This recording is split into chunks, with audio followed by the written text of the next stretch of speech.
အရှင်ဖရာဖရာတပည့်တော်သည်ဘဝအဆက်ဆက်ဘဝဖုံဖုံမှာယနေ့ယခုဘဝယခုချိန်ဒီဖရာတရားတန်ခါမိဘဆရာခင်မွန်းကြီး10ပါးနှင့်မပြစ်မှားထိုက်သောသူတို့ကိုကာယကံဝစီကံမနောကံတို့မှာတပါးပါသောကံတို့ဖြင့်ကျေးဇူးပြုခဲ့မိသောကောင်းမှုကံစေတနာပါရမီရှိန်ဟုံတို့သည်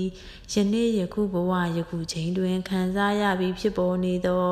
ဒုက္ခဝိဆင်းရဲများမှလည်းကင်းစင်ကြည်ပြောက်ရပါလို၏ငါခန္ဓာနှင့်ငါ၏ကိုယ်ဆောင်နှလည်းကျမ်းမာပါစေချမ်းသာပါစေဒေါသခတ်သိမ်းကင်းငြိမ်းပါစေဆင်းရဲခတ်သိမ်းကင်းငြိမ်းပါစေနှလုံးစိတ်ဝမ်းအေးချမ်းပါစေ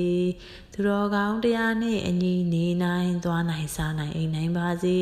မကောင်းသောစိတ်မကောင်းသောအကြံစီမကောင်းသောပတ်ဝန်းကျင်မကောင်းသောမိတ်ဆွေယုံများနှင့်မကောင်းသောအိမ်မက်စုများမှလည်းကင်းဝေးပါစေ